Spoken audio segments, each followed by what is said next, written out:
آگے ہے درج الفاظ کے 3 متلازم لکھیں۔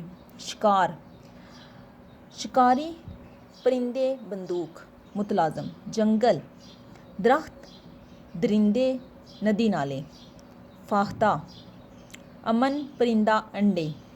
باز، بلند، پروازی، تیر، بلند بھی ہے، پروازی بھی ہے اور تیز نظر بھی ہے، شکار بھی ہے۔ زخم، درد، چوٹ، تکلیف، مرہم پٹی۔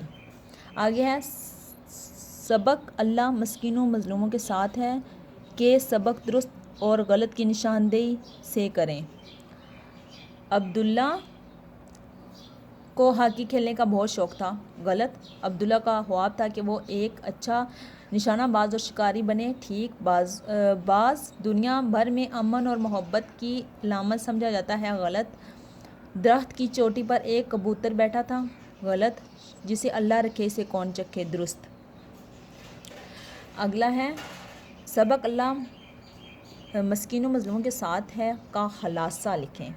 خلاصہ لکھنا ہے ہم اللہ کی حکمت کا کبھی اندازہ نہیں لگا سکتے، وہ بہترین فیصلے کرنے والا ہے۔ عبداللہ نے نشانہ لینے کی مشق کا آغاز گلیل سے کیا اور بعد میں تیر کمان کا ماہر نشانہ باز بن گیا۔ وہ ماہر شکاری بننا چاہتا تھا۔ وہ گرتا پڑتا 10ویں جماعت تک پہنچ گیا۔ سردی کا موسم تھا، عصر کے بعد سورج ڈوب رہا تھا۔ پرندے اپنے گھونسلوں کی طرف لوٹ رہے تھے۔ ایک فاختہ ایک اونچے درخت پر بیٹھی تھی۔ فاختہ سادہ، معصوم اور بے ضرر پرندہ ہے، اسے امن اور محبت کی علامت سمجھا جاتا ہے۔ وہ باقی پرندوں کے جانے کا انتظار کر رہی تھی کہ اپنے بچوں کے لیے دانہ دن کا لے کر جا سکے۔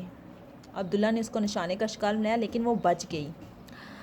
فاختہ مظلوم اور معصوم تھی۔ اللہ نے اس کی معصومیت اور بے گناہی کی وجہ سے اسے زیادتی سے محفوظ رکھا۔ ہمیں ہر حال میں صرف اللہ پر بھروسہ رکھنا چاہیے۔ وہ ذات کبھی کسی کے ساتھ ظلم نہیں ہونے دیتی بلکہ اللہ ہمیشہ مسکینوں مظلوموں کا ساتھ دیتا ہے۔ یہ ہو گیا اس کا خلاصہ۔ آگے ہے درج الفقرات روزمرہ اور محاورہ کے لحاظ سے غلط ہیں، غلطیوں کی نشاندہی کرتے ہوئے انہیں درست کر کے لکھیں۔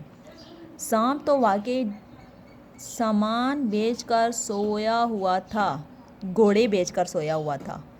سام تو واقعی گھوڑے بیچ کر سویا ہوا تھا۔ ہیروں کے چکر میں تو مجھے جان پر لالے پڑ گئے۔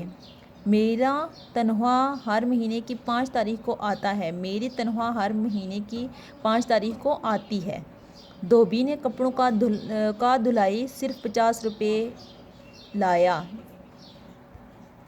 دھوبی نے کپڑوں کی دھلائی صرف 50 روپے لی۔ چین ہماری پڑوسی ملک ہے۔ چین ہمارا پڑوسی ملک ہے۔ وہ 5-8 دن سے غیر حاضر تھا۔